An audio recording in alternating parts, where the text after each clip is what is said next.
Hello, I'm Leonard Maltin. You know, in the old days of those Saturday matinee cliffhanger serials, the audience had to wait an entire week to find out what happened to its hero. George Lucas went well beyond that. He kept us all waiting years between Star Wars, The Empire Strikes Back, and then finally, The Return of the Jedi. Thanks for being here, George. By the time you got to episode 3, did anything from public feedback or from your own second thoughts change your vision of what the third installment should be? Or is it the way you thought it always would turn out? No, it's pretty much the way it was always thought to come out. I mean, I had to make certain changes to things because in the original screenplay, the Ewoks were Wookiees, and Chewbacca really wasn't the co-pilot. So, and so when I did the first film, I loved the Wookiee so much, I said, well, I got to get a Wookiee in here, even though, because those may never get done. So I took the Wookiee out of the battles and made him the co-pilot. Because originally they were sort of a primitive race of people who couldn't fly or couldn't do anything, and because that was the whole point.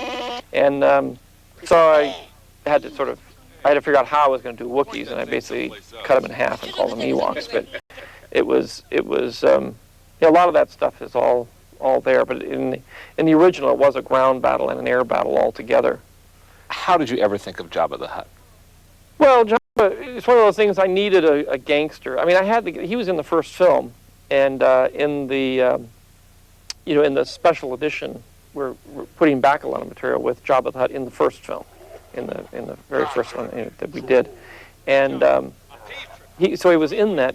You know, he was this big gangster, and it wasn't until a little later that we actually, because we couldn't do that sequence because we didn't have the time.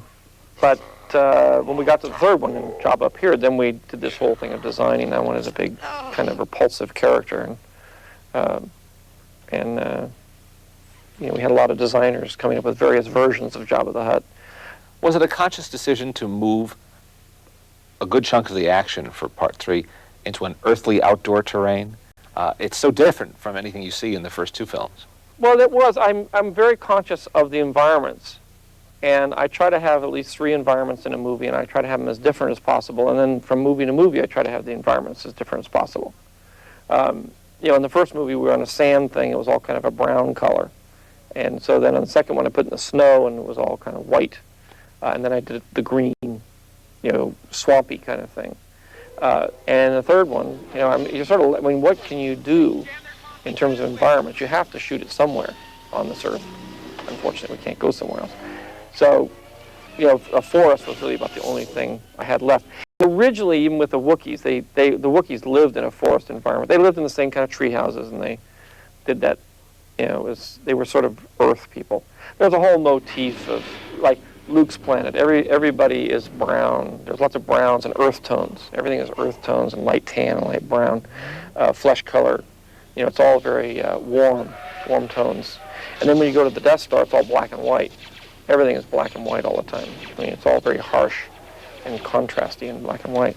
And I use that a lot. But in Large Arc, it was the same way. You know, it was, you know, where the Wookiees lived, it was all sort of green and brown. And I added that in. It sort of was a motif that went from just sort of a tan brown to a green brown.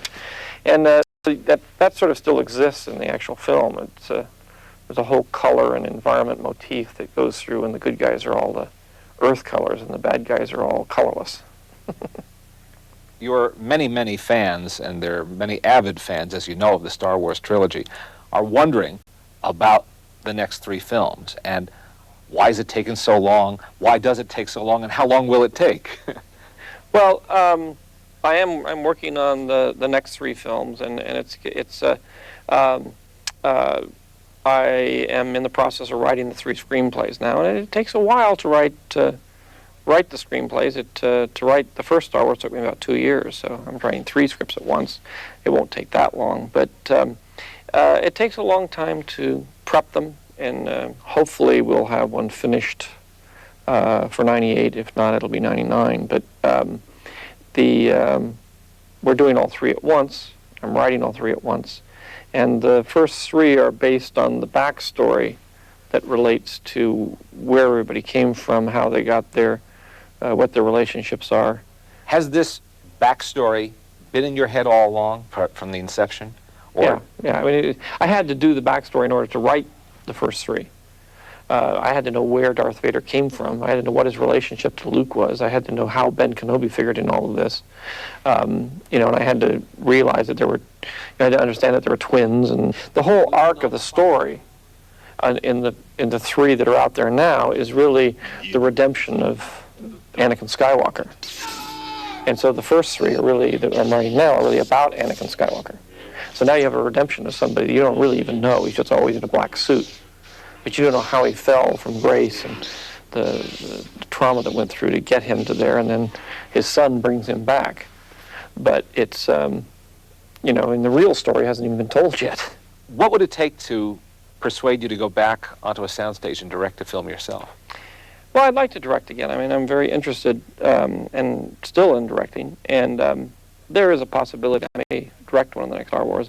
If I do direct again, it'll be the first one, so that I can set the stage and how everything works for the other directors to follow. But as we approach the millennium, we can look forward to the prequel trilogy. Definitely.